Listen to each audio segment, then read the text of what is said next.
నమస్తే. నేను మీ కుప్ప పద్మిని. ఇన్నాళ్ళు మీ సపోర్ట్‌ని నాకందిస్తూ, మీ ప్రేమని నాకందిస్తున్న ప్రతి ఒక్కరికి కృతజ్ఞతలు. ఇప్పుడు చూడబోతున్న ఈ వీడియో కూడా ఖచ్చితంగా మీకు ఉపయోగపడుతుంది. లైక్, షేర్ అండ్ సబ్స్క్రైబ్ చేసి మీ ఇష్టాన్ని, అలాగే మీ సపోర్ట్‌ని నాకందించండి. అలాగే ఈ వీడియో పట్ల మీ అభిప్రాయాన్ని కామెంట్ సెక్షన్‌లో కామెంట్ చేసి నాకు తెలియజేయండి. నమస్తే. నమస్కారం. రేపటి విశిష్టతని ఒకసారి చూద్దాం. రేపు 12వ తారీఖు మార్చి నెల 2024వ సంవత్సరం మంగళవారం. శ్రీ శోభకృత్ నామ సంవత్సరం ఉత్తరాయణం శిశిర ఋతువు. రేపు పాల్గొన మాస శుక్లపక్ష విధియ తిథి ఉదయం 7:13 వరకు, తదియ రాత్రి 4:03 వరకు, తదుపరి చవితి తిథి. రేవతి నక్షత్రం రాత్రి 8:29 వరకు, తదుపరి అశ్విని నక్షత్రం. నక్షత్ర వర్జం ఉదయం 9:46 నుండి 11:12 వరకు. అమృతకాలం సాయంత్రం 6:21 నుండి 7:46 వరకు.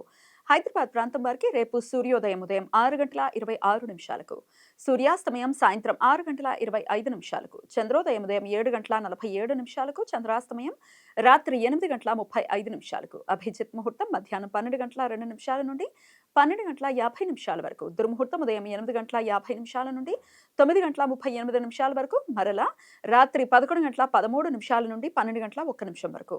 రాహుకాలం మధ్యాహ్నం 3:26 నుండి సాయంత్రం 4:56 వరకు.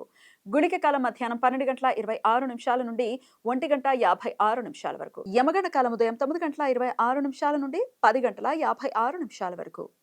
తిథుల ప్రకారం రేపు శ్రీ రామకృష్ణ పరమహంస గారి 188వ జయంతి. వీరు బెంగాల్లోని కమర్పుకార్ గ్రామంలో ఒక పేద బ్రాహ్మణ కుటుంబంలో 18/2/1836 సంవత్సరంలో జన్మించారు. వీరి చిన్ననాటి పేరు గంగాధర్ చటోపాధ్యాయ్. వీరు శారదాదేవి గారిని పెళ్లి చేసుకున్నారు. వీరి ప్రధాన శిష్యుడు స్వామి వివేకానంద వీరి గౌరవార్థం రామకృష్ణ మిషన్ స్థాపించారు. రేపు ఫలేర్ దూజ్. రాబోయే హోలీ పండుగకు శ్రీకృష్ణుని అలంకరించడం రేపటి నుండి మొదలవుతుంది. మధుర, బృందావనం, శ్రీకృష్ణ దేవాలయాల్లో భక్తులకు ప్రత్యేక దర్శనాలు ఉంటాయి. మంగళవారం అశ్విని నక్షత్ర కలయిక ఉండటం చేత సర్వార్థ సిద్ధి యోగం, అమృత సిద్ధి యోగాలు రేపు రాత్రి 8:29 నుండి ఎల్లుండి సూర్యోదయం వరకు ఉంటాయి. ఈ సమయంలో నూతన వ్యాపార ప్రయత్నాలు చేయడానికి, కొత్త పనులు ప్రారంభించడానికి అనుకూలం. మంగళవారం అశ్విని నక్షత్ర కలయిక ఉండటం చేత భౌమ అశ్విని యోగం రేపు రాత్రి 8:29 నుండి ఎల్లుండి సూర్యోదయం వరకు ఉంటుంది.